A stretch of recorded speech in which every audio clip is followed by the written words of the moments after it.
The third step involved in the process of obtaining a recombinant protein, which is the ultimate aim of this DNA technology, the third step that we have is amplification of gene of interest.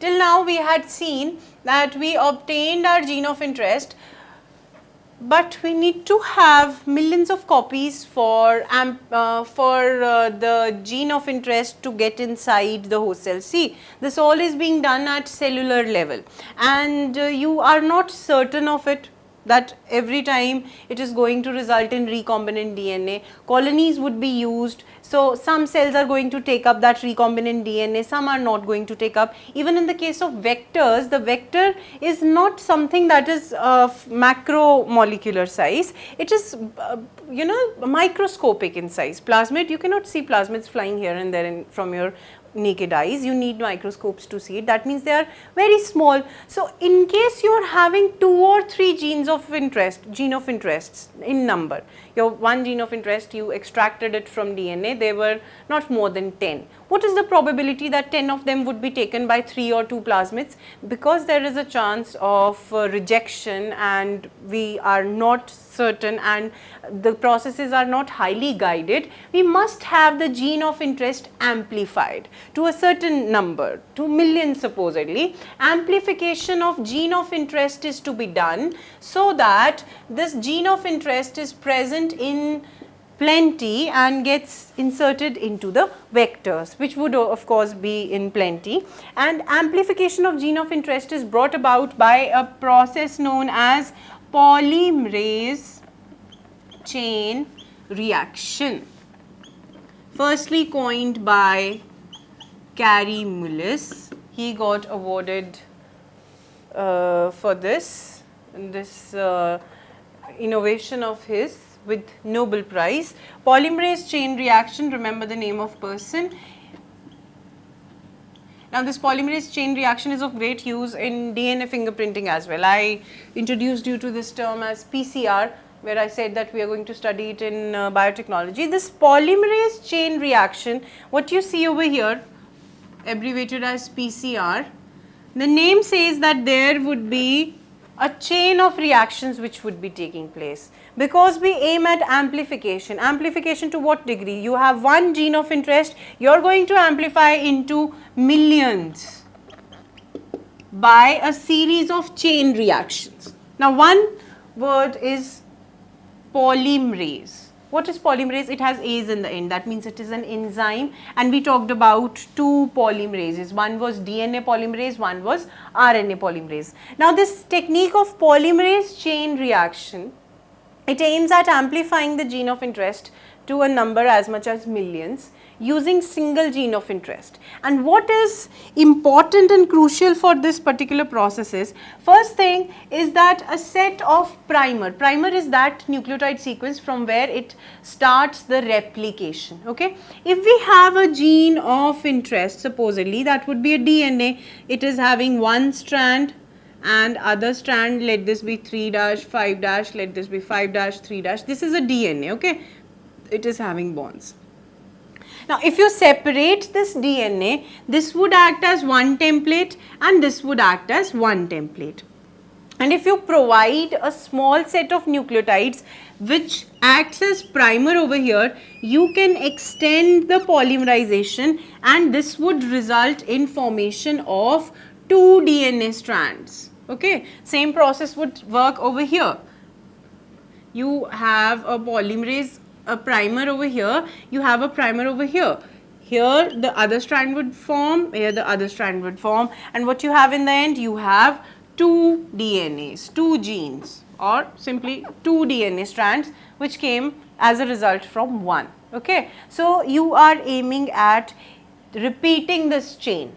Now, how this polymerase chain reaction takes place, you have to aim at repeating this chain, but firstly, let's see what are the steps involved in this polymerase chain reaction. First is denaturation. Now, denaturation of what? Certainly, it's our gene of interest. That means denaturation of DNA. Second is annealing. Now annealing of what? As I told you, annealing of primer. What is a primer? Primer is a small oligonucleotide sequence that from where the replication, okay, starts. So we are aiming to replicate the gene of interest time and again. That is why we have polymerase over here. Whenever there is replication, polymerase comes into the scenario. Which polymerase? DNA polymerase. And the last step is extension. Once the primer has annealed with the strand, it is going to extend itself and form the DNA strand using the polymerases. And this step would be repeated time and again, many cycles, 100 or 200 cycles, and that would give rise to millions of genes of interest that you were seeking in the beginning of this particular step in the process of recombinant DNA technology. Now the first step involves denaturation of DNA. This is the DNA strand, you have to denature it. Now what does denaturation mean? Denaturation means you have to separate both the strands. That means you have to break these hydrogen bonds which are present between the base pairs. How to break them? Subject the gene of interest to a high temperature. How much high temperature? 70 degrees Celsius to 80 degrees Celsius. That leads to denaturation. The strands, they get separated, the hydrogen bonds break, and the process of denaturation of DNA takes place. Now, the next is that the primer will come over here, the oligonucleotide sequence will come over here, and it would start extending. So the next step is annealing of the primer with the individual strands which have separated. When they have been separated, this acts as a separate template, this acts as a separate template. This is similar to DNA replication which we talked about when we studied the replication fork. Now for carrying out the replication, you need DNA polymerase. 3 types of DNA polymerases were there. So you are going to need DNA polymerase, and the DNA polymerase, being an enzyme, is highly temperature specific. Now the temperature is 70 to 80 degrees Celsius. No living cell survives at that temperature, you must be knowing. But there are certain cells which survive at high temperatures. If you remember, we had studied that there are certain archaebacteria which are accustomed to stay at high temperatures of thermal springs, thermal springs, they would survive there. So that means they have the mechanism inside them, the biomolecular mechanism inside them must be adapted to that high temperature, and so would be their polymerases. So we take out the DNA polymerase from archaebacteria. Which archaebacteria?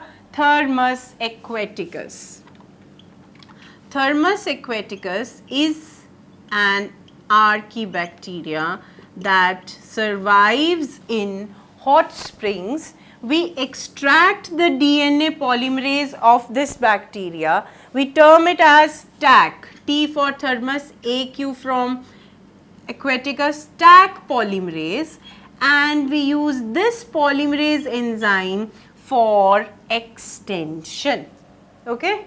That is why the person was awarded Nobel Prize, because he had discovered so much.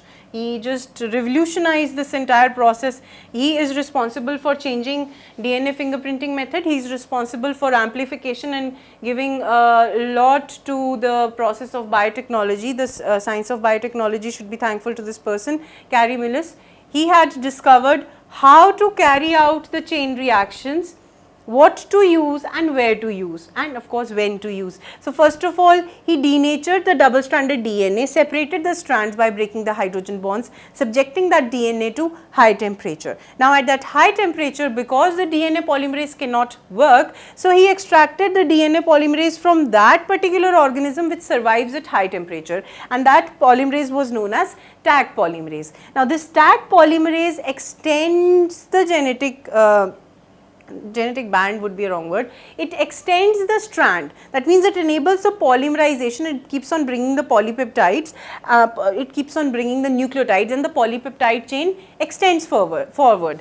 When it extends, it forms a complementary strand, and then there is formation of hydrogen bonds, and you get 2 gene of interest. Now these 2 would be subjected to another cycle of polymerization. Those 4 would be subjected to another cycle of polymerization. So after around 200 to 300 cycles, you are going to get many gene of interest which were in the beginning 1. So you see how the amplification of gene of interest has been brought by this reaction known as polymerase chain reaction. Now you can amplify the vectors as well in this way, and you can amplify the gene of interest. Here we have seen the amplified gene of interest, we get millions of copies.